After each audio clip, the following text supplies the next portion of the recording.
Well, hello. So today I'm gonna do an analysis of Saturday Night Live. Saturday Night Live has been a staple in my life for a very long time. I love that show. I believe that it is an integral element in our evolution as human beings. So I am going to, from time to time, and the shows for me have been so amazing that I've been a little selfish that I haven't taken the time to pick apart the show and explain when it works, when it doesn't, why it's happening, why I think, because I think I could add some really great input to it. So I'm going to take the most recent episode, the Drake episode, and I'm going to break it down in a kind way.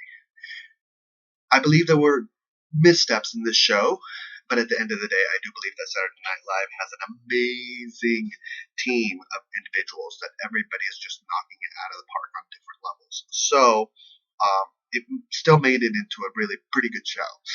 So let's break it down. So first, it started with I'm including a link at the bottom so you can watch it on NBC and check it out. It's an interesting show because I think there might have been a heckler, someone who was drunk. I don't know. Someone with autism. I don't know. But if you watch the show, you'll know what I'm talking about. And it's a great show, by the way. It's a great show. There's great moments. How about that? There's great moments. There's great moments. Is it a great show? Because of the great moments, I would. Okay, well, we'll see. So, monologue.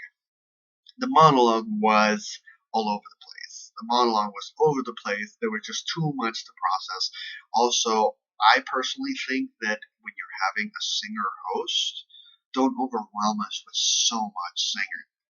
It's because you're putting a lot on the line of that particular celebrity. It's like, whoa, and then it has to be funny, and it just, I think that I think that it was a great weight on Drake. I think that it was, whether it was his idea or the idea of the writers or whatnot, but it was a great weight on Drake to sing and do the memes about himself and how people, make fun of him.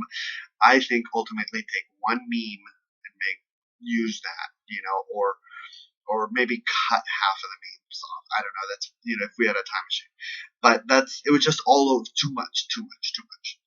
And the singing of the celebrities who sing, even though they might be performers and if they're singers, I just think, it it walks an interesting line because a person has to like. I don't like Drake. I mean, as a singer, I like him as a person. I like the Hotline Bling song, and that's it. So you're putting a lot on my plate right off the get go. Jay Farrow, totally that car rental skit. I mean, Jay Farrow is a genius. Jay Farrow is an absolute genius. So if you bring him into any skit, he'll totally save it and he'll make it just amazing. And so that's the PBS skit bombed on so many levels. It started off funny with Leslie, but then it went south when it went into what was it? I don't even forget what it. Oh, Dennis Walls and the Cookies. It just, I mean, you could hear like the non-laughter, you could hear the silence. And why did that happen?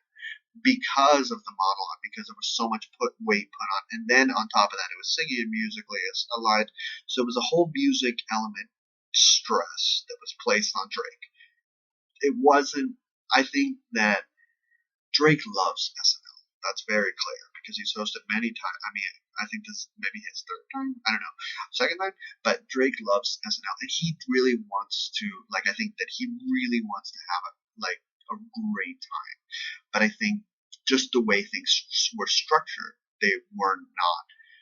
So I don't necessarily blame him. I don't necessarily. But at the end of the day, people might be like, that wasn't funny. I was like, I don't. I think that when you look at the whole context, I think then you start putting pieces together. The baby skit, I mean, it's a gag. It works. You can just throw it in there and that's fine. That's probably what they do. Weekend update. Weekend update has been systematically just like you get to a point and you think to yourself, this is just. I mean, the Emmy people should be calling just to give Weekend Update an Emmy. Just knocking out, and you think to yourself, well, they can't possibly get any funnier. And then comes, this weekend, and Olga and Leslie and Jay. Just, I mean, it just you almost wish that it was its own show at times. You almost wish that it was its own show. So yeah, it great. I mean, for the weekend update alone, I mean, they're just knocking it out of the park. I mean, just watch just that alone. Black Jeopardy was hilarious, and I think that Drake at that particular the reason why Drake was funnier and why the jokes landed then was because he no longer was a musician. He was a black Canadian, so he was within a group of individuals, so he felt a lot more at ease and being able to be free. So I think that's that particular situation, and that's why the jokes landed, and that's why there was more of a cohesiveness. The rap skit was awesome because I think again it placed him within his element, and it's also, I mean, it was edited, so it's I think when you have those kind of things, you can definitely edit them for laughter and better. The last skit, I did not understand it. Was it Hulk Hogan? Was it a nod off to Hulk Hogan? I don't understand. I just don't understand it on various different levels, and I was completely lost. And but I think that it goes back to the it just it goes back to the monologue. I think that when the monologue happened, there was a break there. I think so.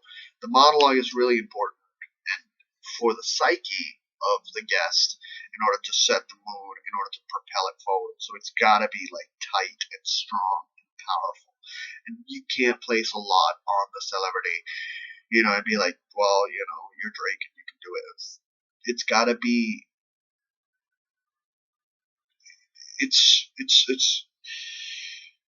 that is that's a whole different issue. I wish you a wonderful year.